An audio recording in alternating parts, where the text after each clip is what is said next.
Bonjour et bienvenue parmi les Digital Doers, le podcast de ceux qui font le e-commerce. Voici un hors-série spécial e-commerce Connect, événement dont l'édition du 16 octobre 2019 est dédiée au DNVB, Digital Native Vertical Brand, autrement dit un événement pour les nouvelles marques pure players du e-commerce qui maîtrisent la chaîne de valeur de A à Z, de la création en passant par la production, la vente et jusqu'à la livraison chez le client. À cette occasion, j'ai enregistré une courte interview de 15 minutes environ de chacun des principaux speakers de la keynote. Chaque interview correspond donc à un nouvel épisode du podcast, bien sûr, toujours sans coupure. Je vous souhaite une bonne écoute à vous tous.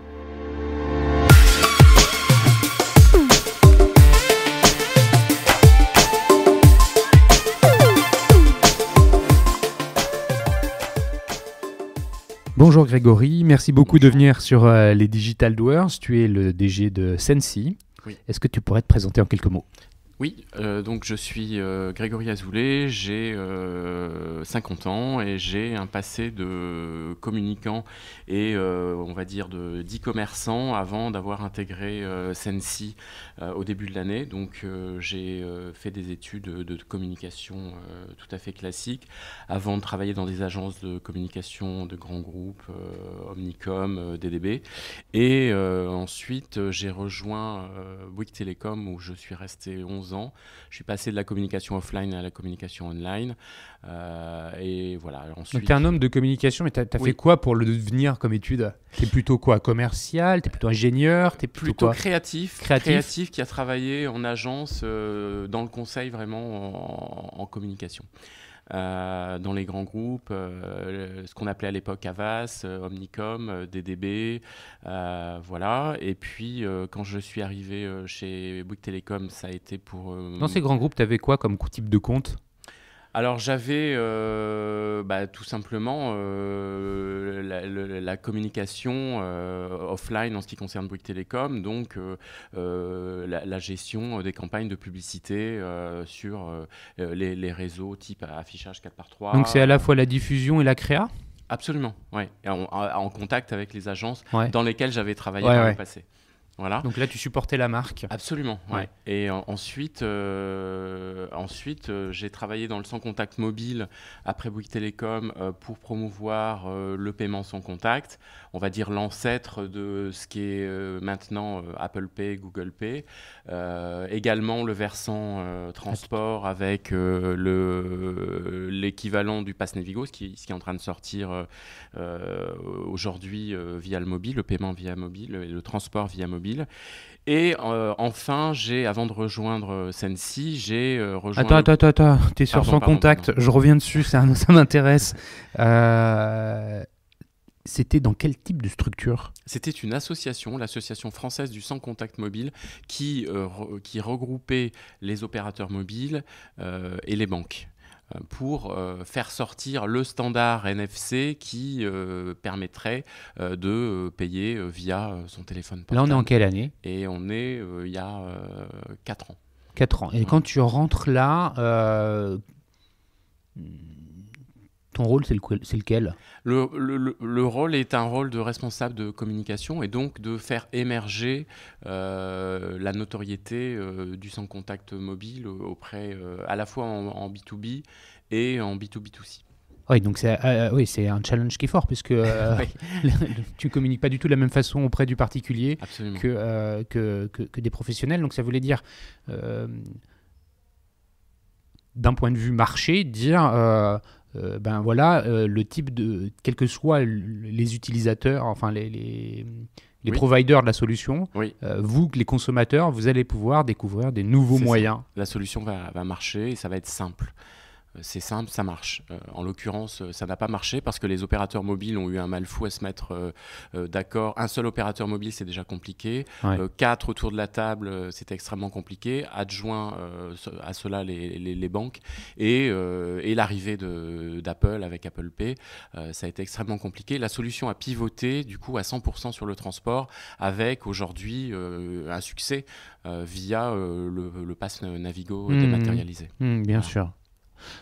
Donc tu quittes ce cette association. C'est ça, la FSCM, l'Association française du sans contact mobile. Et tu arrives dans une autre structure. Alors, je me mets à mon compte en tant que consultant et je travaille pour le versant transport en indépendant pour une société qui s'appelle Wizway Solutions et qui a vendu sa solution à notamment la région Île-de-France pour le Pass Navigo.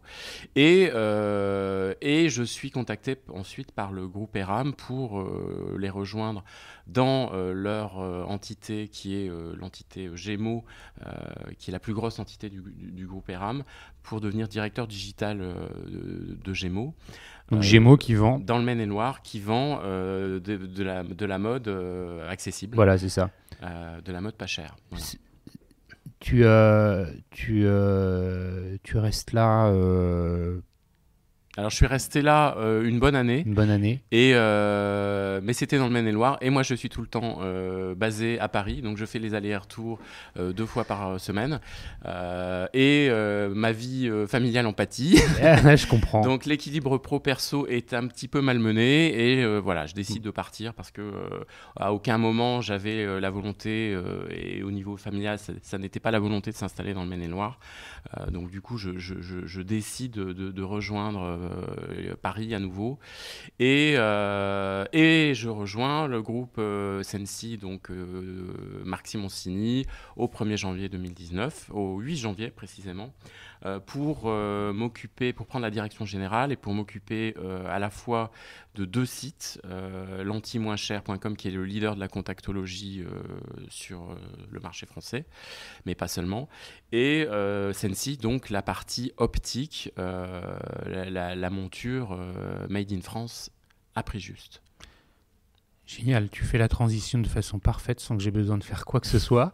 Avant que tu nous racontes un peu quelle est ta lettre de mission chez Sensi, en nous disant comment les choses vont devoir s'exécuter, quels sont les enjeux nouveaux pour Sensi dans les années à venir. Est-ce que tu peux nous pitcher Sensi ? Oui. C'est une histoire qui est singulière, on va dire. Donc, comment c'est créé ? C'est quoi la proposition de valeur de Sensi ? Alors, Sensi, à la base, c'est un e-commerçant qui vend, qui est en multimarque. Donc les Ray-Ban et compagnie, ça c'est le Sensi du départ, et Marc et son équipe constatent que ça ne marche pas parce que Marc Simoncini, il n'y a pas de différenciation suffisante par rapport aux autres acteurs qui sont déjà sur le marché, et la marge est trop faible pour que ce soit rentable. Donc il y a un pivot qui est fait avec une autre proposition de valeur, un autre business model, qui est de se dire, effectivement, on n'était pas forcément encore en train de parler de modèle DNVB, mais on est sur le fait d'intégrer toutes les phases de la fabrication, de la conception à la fabrication, à la logistique, à la distribution. Et c'est la deuxième vie de Sensi, qui est toujours le modèle actuel. Et aujourd'hui, Sensi propose donc des montures 100% faites en France, fabriquées en France, dans le massif dans le Jura, à Oyonnax notamment, mais on a d'autres usines en France. Elles sont conçues, fabriquées en France, et elles sont même origine France garantie. Et on est quasiment les seuls à le faire, et à le faire en notre nom propre, et donc à distribuer cette marque via un site e-commerçant, et aussi 4 boutiques qui sont basées à Lyon, Paris, Toulouse et Marseille, et un showroom en plus à Haussmann à Paris. C'est intéressant. Rappelle-moi la date de lancement de Sensi. 2011. 2011. Ouais. 2011, donc 8 bonnes années. Parle-moi du marché de la lunette sur Internet. C'est ce que, bon, je le connais un peu. Et par les personnes qui sont passées sur ce même podcast, comme le créateur d'HappyView, et puis aussi Édouard Marguin, qui est aujourd'hui chez Lavinia, mais qui est passé chez Sensi. Donc on a eu quelques échanges sur le sujet. C'est pas un marché qui est simple. Raconte-nous un peu comment les choses se sont passées pour Sensi. Alors les choses se sont passées avec un angle d'attaque dès lors que le pivot a été fait en termes de j'intègre toutes les phases. Combien de temps après le lancement 4 ans. 4 ans. 4 ans. Et Marc Simoncini s'est dit on attaque en frontal les opticiens traditionnels et on prend le parti de diviser les prix par 2, les prix habituellement constatés, en faisant du Made in France de surcroît. Donc évidemment, ça ne s'est pas forcément très très bien passé, on va dire de manière très pacifique avec la concurrence. Avec la concurrence. Et en plus, c'est vrai qu'à l'époque, des choix de communication audacieux, on va dire, avait été fait. C'était assez frontal. Et du coup, Marc s'est mis un petit peu toute la profession à dos en les traitant de noms d'oiseaux. Et voilà, donc ça, c'est sûr que depuis... parce que, attends, c'est pas facile, parce que c'est vrai qu'il y avait une forme de... le marché était tenu par un certain nombre d'acteurs depuis des années, des années, des années. Tu as un nouvel entrant qui vient... bon, il y en a d'autres. Hein, voilà, il y a ces nouveaux entrants qui viennent disrupter le marché avec une proposition de valeur qui est différente, qui vient remettre en question les positions tenues par les acteurs historiques et qui, en plus de ça, arrive à répondre à un challenge qui est énorme, c'est remplacer l'opticien physique par un site internet qui va te permettre en tant qu'utilisateur de choisir ta monture. Tout à fait. Je porte des lunettes, toi aussi, on sait bien qu'on a besoin quand on va changer de lunettes, on les essaye, on les porte. Et ça, c'est un énorme frein, enfin c'est un challenge du coup pour vous. Ça reste aujourd'hui le vrai challenge de persuader les gens que c'est une réalité. Oui, on peut, quelle que soit sa correction, hormis quelques corrections très très très très très prononcées, on peut bien évidemment acheter sa monture avec sa correction sur internet, même sur des verres progressifs, parce que les verres ont évolué, qu'ils ont aujourd'hui ce qu'on appelle un champ de vision élargi, et que bien évidemment chez Sensi comme chez tous les autres opticiens, on a des opticiens diplômés à toutes les étapes, on a la capacité, comme dans un magasin, de réaliser le centrage.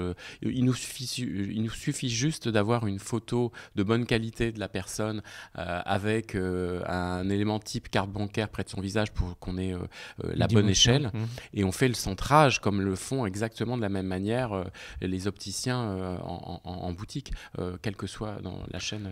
Concrètement, sur le site de Sensi, tu as une sorte de configurateur, je ne sais pas si c'est le bon mot, comment tu fais ? Non. En fait, les gens qui commandent soit via un essai à domicile, et c'est le cas, ils sont obligés d'essayer à domicile, ils reçoivent jusqu'à 4 montures chez eux, ils mettent la monture qu'ils ont au final retenue sur le visage, ils se prennent en photo, et avec par exemple une carte bancaire à proximité de leur visage, qui nous sert uniquement de mesure étalon, on sait si la photo est de bonne qualité. Encore une fois, on sait parfaitement centrer les verres comme ça, exactement de la même manière. Ça veut dire que dans le processus, mais ce qui m'intéresse, c'est concrètement, donc il reçoit ces 4 paires, il dit c'est la paire B que je veux retenir, il renvoie les 4. Absolument. Après s'être pris en photo avec la paire B, et qui vous envoie sur son compte Sensi, j'imagine, par email, il envoie la photo avec la carte bancaire près du visage qui vous permet de faire l'étalon des mesures. L'échelle, oui. Il envoie son ordonnance. Absolument. Et de là, à partir de là, on est tout à fait capable, nos opticiens et opticiennes diplômés entrent en fabrication. Donc, ils font le centrage, ils font le détourage des verres, ils positionnent les verres sur la monture, ils effectuent les réglages. Bien évidemment, ils nettoient parfaitement la monture et ils l'envoient.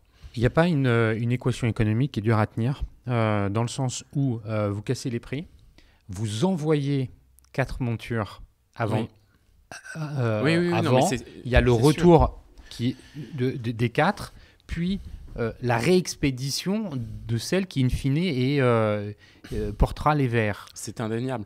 C'est sûr que nous ne margeons pas de la même manière, mais ça c'était l'équation de base. Nous ne margeons pas de la même manière que les acteurs traditionnels. Et d'ailleurs, nous vous montrons en toute transparence quels sont nos prix. Donc nous n'avons pas honte de montrer le coût de conception, de fabrication, de contrôle qualité, de packaging, etc. etc.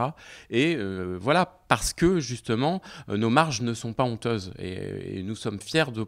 Ça fait vraiment partie de l'ADN de la marque. Bien sûr. Prix juste, le produit juste, fabriqué en France, au prix juste. Donc, des produits de qualité, Origine France garantie, à un prix acceptable et du coup dissible auprès de nos consommateurs finaux. Moi, je mets au défi nos concurrents de donner le prix d'achat de leurs montures qui viennent pour la plupart de Chine, d'Asie. Donc ça, effectivement, donc on comprend bien, il y a cette volonté de transparence. Quelle est, toi, ta lettre de mission en arrivant chez Sensi il y a un peu moins d'un an? Ouais. C'est quoi les étapes, le challenge qui se présente à toi? Alors, il est double parce que déjà, on a 2 activités, comme je le disais tout à l'heure, mais évidemment, sur ces 2 activités, il y a des points en commun.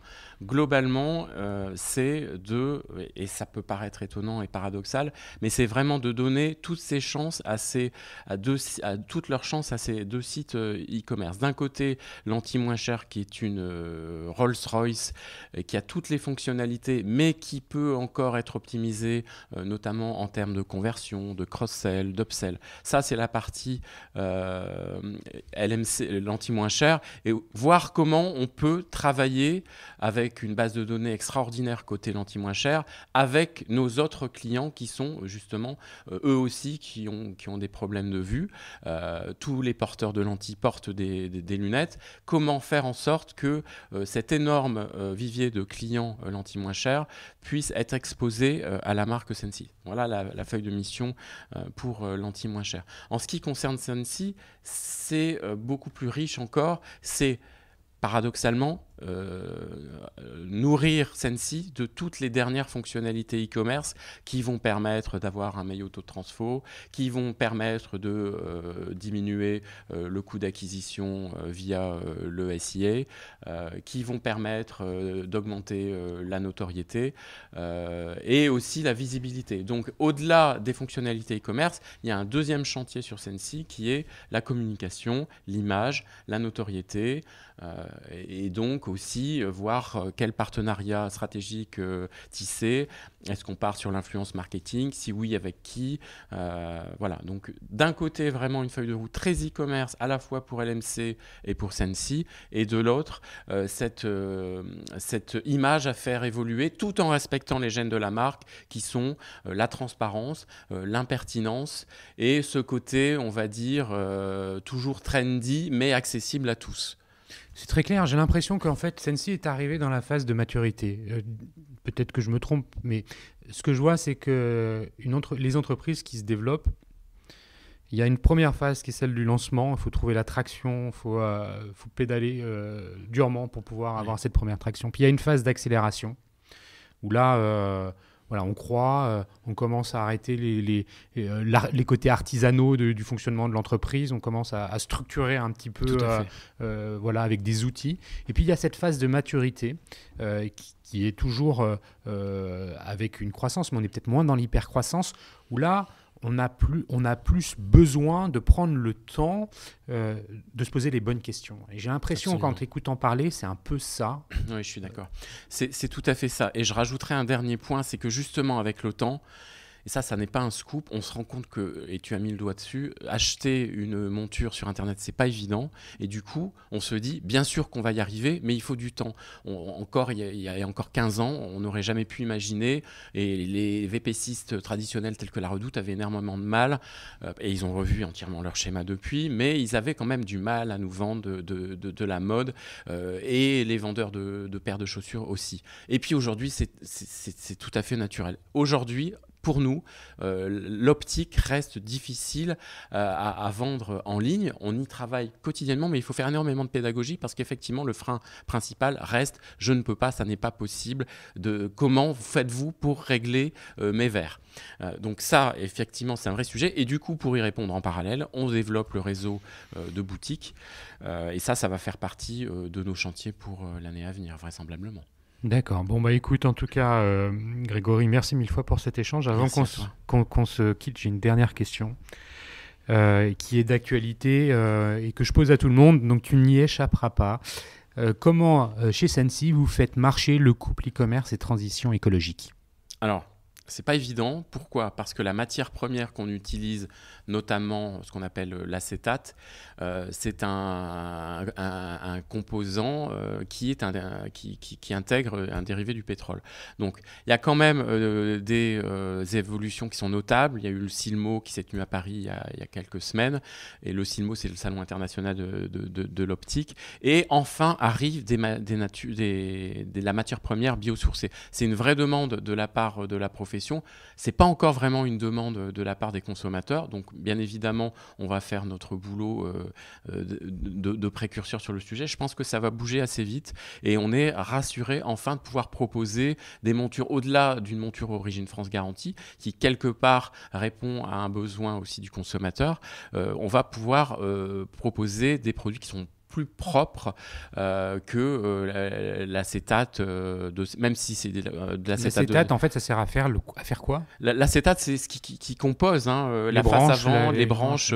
Quand ça n'est pas une monture en métal, c'est une monture en acétate. D'accord. Et l'acétate, enfin, on a des solutions qui arrivent et qui sont vraiment qui sont bien au-delà du greenwashing. On a enfin des produits. Et d'autre part, on recycle les montures de nos clients en point de vente. D'accord. On les donne à une association caritative qui regarde la correction et donne, en fonction des personnes dans le besoin, les montures.